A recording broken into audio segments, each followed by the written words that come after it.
আসসালামু আলাইকুম ভিউয়ার্স, আশা করি ভালো আছেন। আজকে আমরা ওয়ার্ডপ্যাড এর 2 নং ক্লাস করব। তো চলো শুরু করি।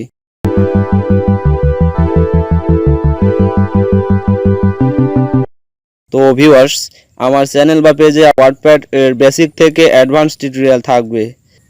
আপনারা অবশ্যই মনোযোগ দিয়ে একটি একটি করে দেখবেন। তো এখন ওয়ার্ডপ্যাড এর ফাইলে চলে যাই। তারপর এখানে একটি ডকুমেন্ট তৈরি করি, নাম দেই ক্লাস 2।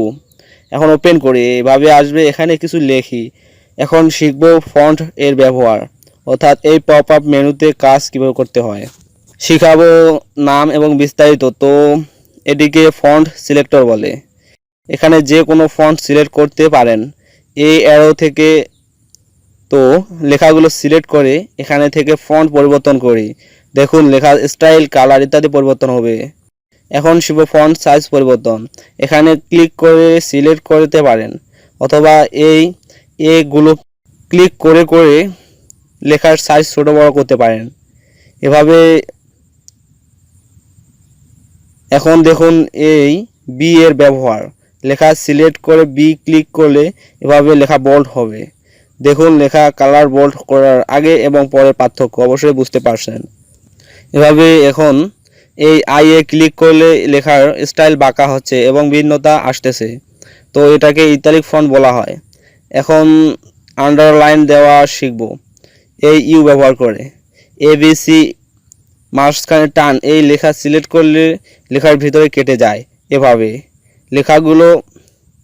এখন দেখাবো ডিফল্ট লাইনের নিচে কিভাবে লিখবেন। তার জন্য এই দুইটি বড় হাতের এ লিখি। এখন এটি সিলেক্ট করে এখানে ক্লিক করি, দেখুন নিচে চলে এসেছে। এই ফন্টটি ব্যবহার করা হয় গণিতের জন্য। এখন শিখব স্কোয়ার কিউব কীভাবে লিখতে হয়। তার জন্য এই এস স্কোয়ারে ব্যবহার করা হয়। তো এখন এ স্কোয়ার প্লাস বি স্কোয়ার এর সূত্র লিখব এভাবে।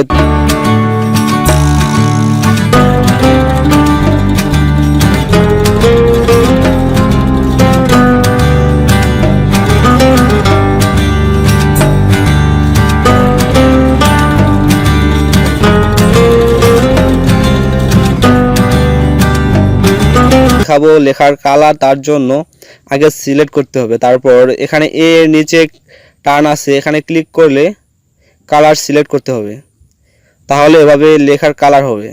যদি আরও ভালোভাবে রং পরিবর্তন করতে চান তাহলে এখানে ক্লিক করে এখানে কালার বক্স থেকে পছন্দের কালার সিলেক্ট করতে হবে, তাহলে এভাবে লেখার কালার এভাবে আসবে। এখন দেখাবো লেখার পিছনে কালার দেওয়া। সিলেক্ট করে এভাবে দিতে হবে, এভাবে আসবে পিছনের কালার। তো ভিউয়ার্স, যদি আমার ভিডিও থেকে কোনো বুঝতে সমস্যা মনে হয় তাহলে অবশ্যই ক্ষমা সুন্দর দৃষ্টিতে দেখবেন। আর অন্যদের ভুল না খুঁজে ভালো দিকগুলো দেখা হলো সফলতার একটি হাতিয়ার। আশা করি আপনারা ক্লাস থেকে যথেষ্ট তথ্য পাবেন। আর আপনাদের সুন্দর ভবিষ্যৎ কামনা করে আজকের ক্লাস এখানে শেষ করছি। পাশে থাকুন, দোয়া করবেন আমার জন্য। আল্লাহ হাফেজ।